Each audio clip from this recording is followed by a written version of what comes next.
राजन, मेरे बार बार मना करने पर भी तुम बड़े परिश्रम से मुझे अपने कंधे पर लाद लेते हो और बीच रास्ते में ही अपना मौन तोड़ देते हो।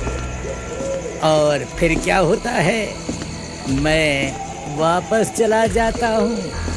किंतु आज क्या होगा, इसे जानने के लिए तुम्हें एक और कहानी सुननी पड़ेगी राजन।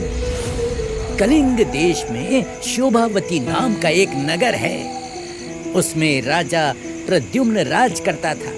उसी नगरी में एक ब्राह्मण रहता था। उसका पुत्र देवसोम बड़ा ही होनहार और प्रतिभाशाली था।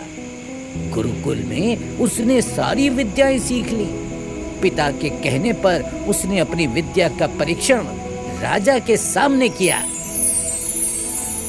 सुंदर, अति सुंदर देवसोम, तुमने अपनी विद्या को जिस प्रकार प्रस्तुत किया, हम उससे बहुत प्रभावित हुए। महाराज, आपकी प्रशंसा पाकर मेरी विद्या धन्य हो गई। मेरे पिता की तपस्या धन्य हो गई। मेरा जीवन धन्य हो गया महाराज, मेरा जीवन धन्य हो गया। महामंत्री जी महाराज। इस नौजवान को इसका मुंहमांगा पुरस्कार देकर सम्मानित करो। जैसी आपकी आज्ञा महाराज। बोलो, क्या चाहते हो महाराज से? महाराज के श्री चरणों में मेरी बस एक ही प्रार्थना है। कैसी प्रार्थना? महाराज, मैं ब्राह्मण परिवार से हूं। दरिद्रता से हमारा पुराना नाता है। मेरे पिता ने मुझे विद्या सिखाने में बहुत कष्ट सहे हैं महाराज। तो क्या चाहते हो? महाराज, मेरे पिता ने मुझे विद्या इसलिए सिखाई ताकि मैं उनकी और अपनी दरिद्रता को दूर कर सकूं। मिल तो रहा है मुंहमांगा पुरस्कार। क्षमा करें महाराज, मैं पुरस्कार पाने की आशा से आपके पास नहीं आया था। मुझे तो आपका संरक्षण चाहिए महाराज। आपके चरणों में सेवा का अवसर चाहिए। यदि आप सचमुच मुझे कुछ देना चाहते हैं तो मुझे संरक्षण और अवसर दीजिए महाराज।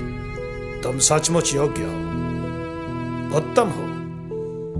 तुमने पुरस्कार की क्षणिक प्रसन्नता को छोड़कर संरक्षण और अवसर की लंबी प्रसन्नता को चुना। तुम जो हमसे मांग रहे हो, तुम उसके वास्तविक अधिकारी हो और वो तुम्हें मिलेगा। सच महाराज? धन्यवाद महाराज, आपका बहुत बहुत धन्यवाद। तो राजन, राजा से संरक्षण पाकर जब देवसोम अपने घर जा रहा था तो उसने देखा कि एक हाथी एक बच्ची को मारना चाहता है। देवसोम ने अपनी जान की बाजी लगाकर उस बच्ची की रक्षा की। मरते मरते उसने कहा कि वो अपने पिता का सपना पूरा नहीं कर सका। तो राजन, जब ये बात उसके बूढ़े बाप ने सुनी तो वो बहुत दुखी हुआ। ब्राह्मण के जीवन में शोक छा गया। जब लोग देवसोम को लेकर शमशान पहुंचे तो रोने पीटने की आवाज सुनकर एक योगी अपनी कुटिया से निकलकर बाहर आया। इतना विलाप क्यों कर रहा है ब्राह्मण? किसकी मृत्यु का शोक मना रहा है? मेरा पुत्र, मेरा जवान पुत्र मर गया है। मेरी जिंदगी में अंधेरा कर गया। मेरी तो दुनिया ही उजड़ गई।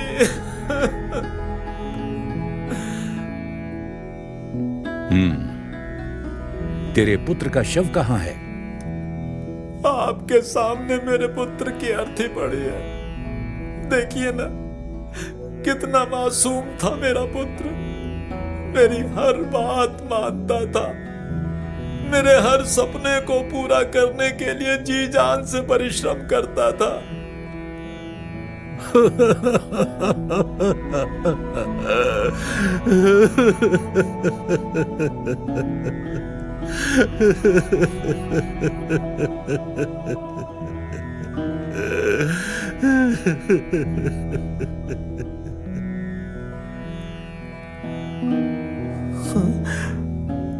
अचानक योगी महाराज क्यों रोने लगे? कोई तो कारण होगा।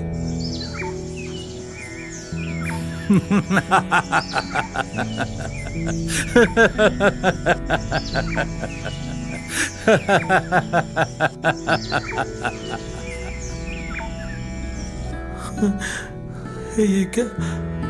रोते रोते अचानक योगी जी का हंसना। लगता है मेरे पुत्र का शव देखकर योगी पागल हो गए हैं। तेरा पुत्र जीवित हो सकता है ब्राह्मण। क्या आप सचमुच मेरे पुत्र को जीवित कर सकते हैं? क्या आप सच कह रहे हैं? अवश्य, किंतु एक शर्त पर। मुझे आपकी हर शर्त स्वीकार है। बस आप मेरे पुत्र को जीवित कर दीजिए। तेरा पुत्र जीवित होने के बाद तेरे साथ तेरी दुनिया में नहीं जाएगा। वो यहीं शमशान में रहेगा, तपस्या करेगा। यदि शर्त स्वीकार है तो बोल ब्राह्मण। मेरा पुत्र मेरे साथ घर में रहे या यहाँ श्मशान में, क्या फर्क पड़ता है योगी महाराज? मन का संतोष तो रहेगा कि मेरा पुत्र जीवित है। मेरे लिए इतना ही बहुत है। आप उसे जीवित कर दीजिए। अच्छी बात है। मैं अपना शरीर छोड़ रहा हूं। शीघ्र ही तेरे पुत्र के शरीर में प्रवेश करूंगा तो तेरा पुत्र पहले की तरह जी उठेगा। सच में जी उठेगा? अरे ये क्या? योगी का शरीर निर्जीव होकर जमीन पर गिर रहा है। शायद योगी जी ने अपने प्राण छोड़ दिए। अब उनकी आत्मा शीघ्र ही मेरे पुत्र के शरीर में प्रवेश करेगी और मेरा पुत्र जी उठेगा। प्रभु की लीला भी अपरंपार है। पिताजी। पुत्र तू जी गया। उठ जा चिता पर से उठ जा मेरे पुत्र। ओ मेरे पुत्र, मेरे गले लग जा। तू नहीं जानता तुझे जीवित देखकर मैं कितना प्रसन्न हूं। हे प्रभु तेरी लीला अपरंपार है। कब किसको मारना है, कब किसको जिंदा करना है, तेरे सिवा कोई नहीं जानता। पिताजी, सच में प्रभु की लीला कोई नहीं समझ सकता। मुझे नया जीवन देकर भगवान ने एक बार फिर अपने चमत्कार को सही सिद्ध कर दिया है। पुत्र, चलो पुत्र, घर चले। नहीं पिताजी, आप भूल रहे हैं। मुझे पुनर्जीवन घर जाने के लिए नहीं, शमशान में तपस्या करने के लिए मिला है। मैं अब यहीं शमशान में रहूंगा और मानव कल्याण के लिए तपस्या करूंगा। हाँ तो राजन, अब मुझे बताओ कि योगी देव सोम का चिता पर शव देखकर पहले तो रोया और बाद में हंसा, क्यों? देखो राजन, यदि तुमने मेरे प्रश्न का उत्तर नहीं दिया तो तुम्हारा सिर टुकड़े टुकड़े हो जाएगा। उत्तर दो राजन, उत्तर दो। बेताल, योगी के जिस शरीर को उसके माँ बाप ने पाल पोस कर बड़ा किया और जिस शरीर से उसने इतनी विद्या प्राप्त की, उसे छोड़ रहा था, उस शरीर से उसका मोह उसके रोने का कारण बना।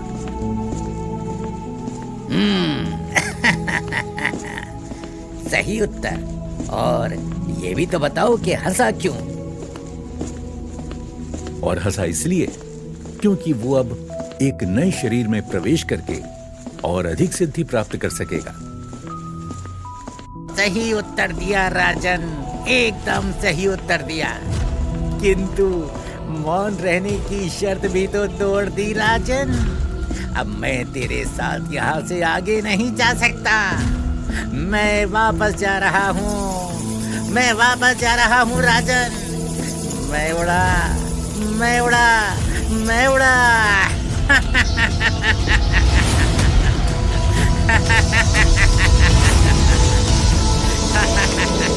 विक्रम बेताल, विक्रम बेताल, विक्रम